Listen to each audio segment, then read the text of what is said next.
how can companies prepare for the challenges of the future? Part of that answer is they need to have inbuilt in their company environmental scanning. Environmental scanning is, here's how the world is changing, that's part one. But that's not enough. Part two is the HR department has to be asking, if the world is changing this way, do we have the capabilities to live in this new world?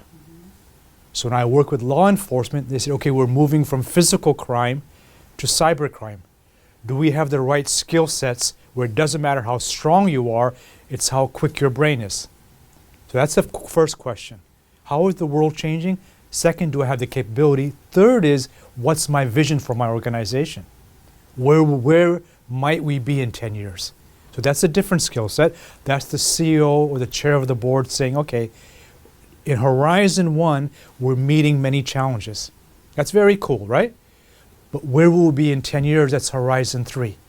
And Horizon 2 is a space of anxiety and possibility.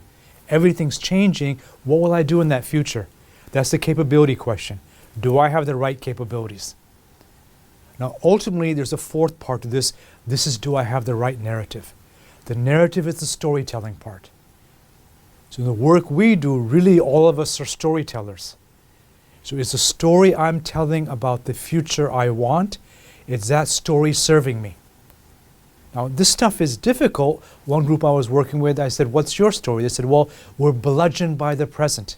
There's a hammer hitting us all day. We have reports to do. We have to make money. We have angry employees. You know, we have so much going on. I said, okay, that's true. Where do you want to be? So then you have to slow down. Where do you want to be? Well, I said, our better story is a flock of eagles.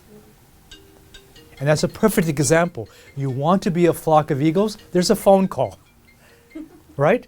You want to go there, but the phone call says, look at me, look at me. The president is saying there's demands.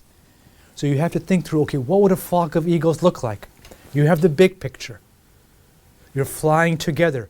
You're looking at detail. So once you have a better story, that changes your strategy.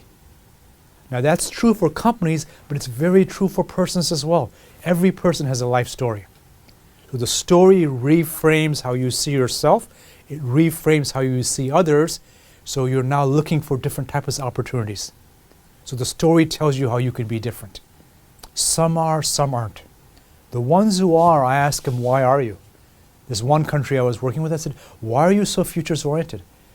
They said, well, we don't have resources. We only have our brain and our smile. So we have to innovate.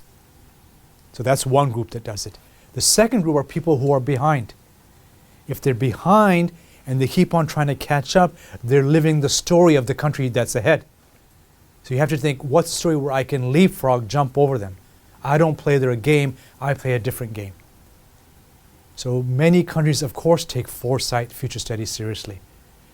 It was more difficult 20, 30 years ago because some of the changes we've seen now weren't current then. Today they're current, with the fall of the Soviet Union, creation of the internet, rise of genomics, aging society, females wanting equal power, young people talking about climate change. Those aren't normal changes, those are big changes. The wellness industry. Wellness industry is now a $4.2 trillion industry. When I was a student, wellness was a few people doing yoga on the beach. Now it's $4.2 trillion industry. That's a big shift. So you see, when we're in the middle of that shift, of course people say, okay, what do I need to do so I can address this in a more effective way? So my colleague, Real Miller, he talks about, well, sometimes we optimize. We use the future to get better in today's game. But as future studies people, we also want to change the game. That's novelty. How is the world changing in different ways so I can be better and adapt to this changing world? The third part is visioning.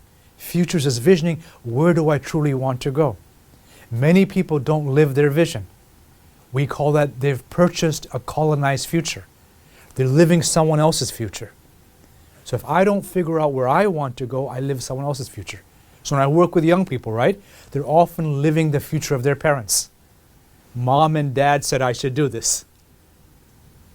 And we're saying, no, that may be true, your parents may be wise, but your goal is to figure out where do you wish to be.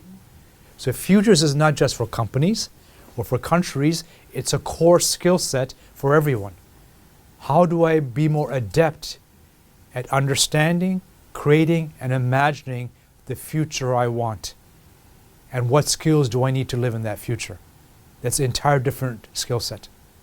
So if you look at the traditional Renaissance, the strength of that was saying we want to challenge dogma. We want to challenge the old dogmas.